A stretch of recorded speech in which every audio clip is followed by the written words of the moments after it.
Thanks, Clive. Hello there, I'm Charlie. Welcome to the programme.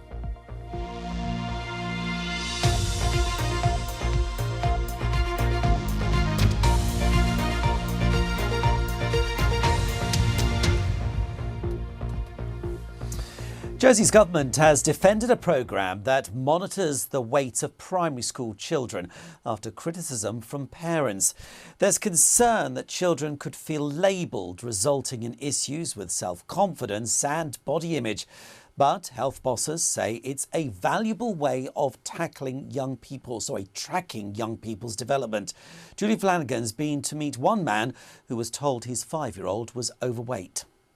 So one day we got a letter through the post, and in big bold letters, your child is overweight. And, didn't really understand, am I doing something wrong as a parent? Felt a bit like lost because my child, in my eyes, isn't overweight. And I think anyone who sees my child would agree with you. What we weigh can be a sensitive subject. And for one Jersey parent, having his child labelled overweight made him feel he had failed. He says the government shouldn't rely on a body mass index because it isn't accurate, and different language should be used to assess young people. The programme has been running for 15 years. Data for 2022 and 2023 shows a quarter of children aged 4 to 5 was classed overweight, while just under a third of 10 to 11-year-olds was overweight or obese. 27% of 4 to 5-year-olds are now considered to be overweight or obese. That's up 7% in the last 6 years from 20%. The government has defended the programme, saying BMI is an important way of assessing and supporting Jersey's young people. I don't believe children are labelled in that way by this programme or any other programme that we run through government. The programme helps us really helpfully to track children's weight and height over time, so we can see and track how children are progressing across our population, and that really helps us to understand what the needs of our community are and to help meet those with our preventative programmes. Jersey's government has a duty of care to the island's children, but weight and body image are such sensitive subjects that the approach to tackling obesity is under more scrutiny than ever. So while Jersey's health department may have good intentions, the challenge is how to talk to parents about their children's health without causing offence. Julie Flanagan, BBC Channel Islands News, Jersey. A man in Guernsey has appeared in court in relation to an incident at Vale Road service station last month. 42-year-old Richard Thomas Clark, who's been charged with robbery, was remanded in custody. An inquest into the death of a Jersey basketball player has opened in St Helier.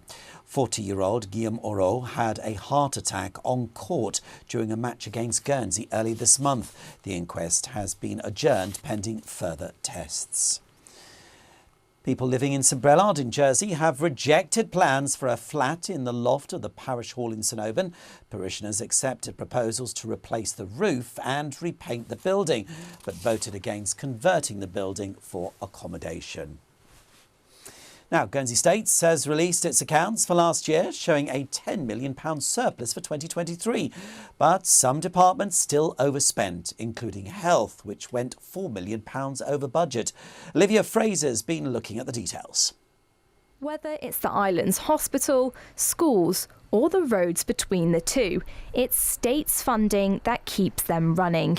And now, details of the government accounts have been published, giving us a better idea of how much money is in the pot. I mean, what we've shown is we can balance books, and from a day-to-day point of view, that's really great. But yes, the capital side of things, and in terms of the sustainability of health and social care, that comes out as being an issue within the accounts. We've seen health and social care overspent, and also the issues in terms of getting the staff we need. So we know that's a core area of focus for the states now.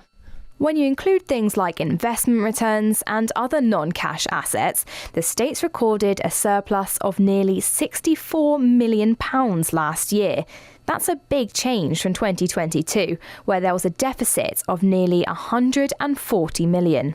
Let's take a closer look at some of the key figures. The biggest outgoing was the staff wage bill, which cost £312 million.